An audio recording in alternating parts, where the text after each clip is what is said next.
তেখেত সাংস্কৃতিক মহাসভা অসমৰ তেখেতে একান্ত শুভাকাংক্ষী তেখেত প্ৰাক্তন সভাপতি অসম সাহিত্য সভা আৰু বৰ্তমান শিৱাজাৰ সমষ্টিৰ তেখেত বিধায়ক আৰু ব্যক্তিগতভাৱে মোৰ লগতো তেখেতৰ এটা বন্ধুত্ব আছিলে।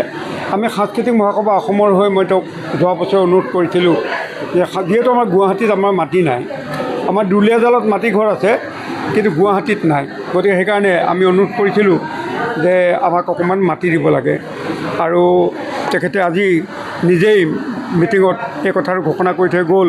সঁচাকৈ আজিৰ দিনটো সাংস্কৃতিক মহাসভা অসমৰ পৰিয়ালটোৰ বাবে এটা অতি গৌৰৱ আৰু আনন্দৰ বিষয় বুলি মই অনুভৱ কৰিছোঁ।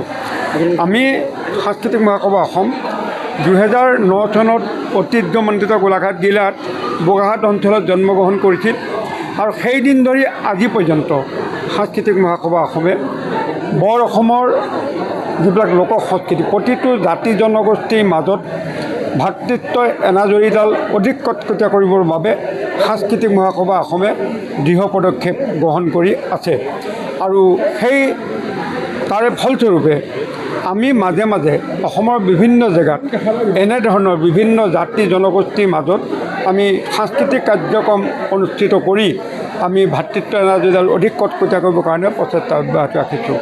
আপোনালোকে নিশ্চয় জানে যিটো কাম অস্ত্ৰ আৰু শস্ত্ৰৰে কৰিব নোৱাৰে সেই কামটো সংগীতৰ দ্বাৰা কৰিব পাৰে বুলি আমাৰ এটা বিশ্বাস আছে।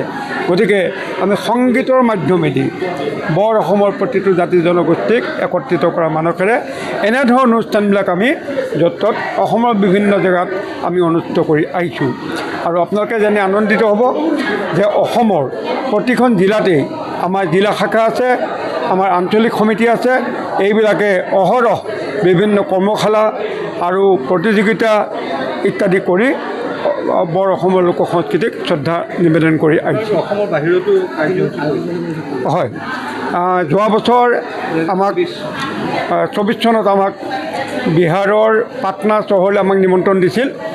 আমি পাটনা চহৰত অসমৰ পৰা 52গৰাকী আমি শিল্পী লৈ পেলাই লোকসংগীতৰ শিল্পী লৈ আমি বিহাৰলৈ গৈছিলোঁ আৰু পাটনা চহৰত আমি দুদিন আমি সাংস্কৃতিক কাৰ্যসূচী অনুষ্ঠিত কৰিছিলোঁ। প্ৰথম দিনাখন 4 ঘণ্টা, পিছৰ দিনাখন 4 ঘণ্টা।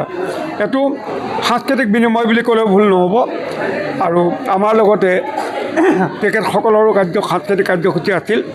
অতি উচ্চ মানদণ্ডৰ আমি এটা অনুষ্ঠান বিহাৰত সম্পন্ন কৰিছিলোঁ আৰু যিটো গোটেই বিশ্বই চাব পৰাকৈ তেখেতসকলে লাইভ কৰিছিল আৰু পৰৱৰ্তী দিন আমাৰ বিহাৰ চৰকাৰে আমাক গাড়ী ঘোঁৰা দি গোটেই বিহাৰখন যিমান পাৰে আমাক ঘূৰাই মেলি আমাক সহযোগিতা আগবঢ়াইছে।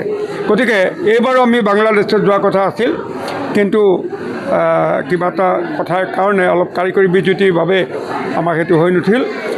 আপোনাৰ খবৰ অসমবাসী ৰাইজৰ শুভেচ্ছা আশীৰ্বাদ থাকিলে সাংস্কৃতিক মহাসভা অসমে বিশেষকৈ অসমৰ যিখিনি লোক সংস্কৃতি সত্য আৰু শুদ্ধ ৰূপত উপস্থাপন কৰিবলৈ প্ৰচেষ্টা অব্যাহত ৰাখিম। আৰু আজি আপোনাৰ ইয়াতে বহুতো বিশিষ্ট ব্যক্তি সমাজকৰ্মী হয়, সাংস্কৃতিক কৰ্মী হয়, আপোনাৰ গৰান্য ব্যক্তিক আজি সম্বৰ্ধনা তাৰ ভিতৰত কাক জনোৱা হ'ল আজি?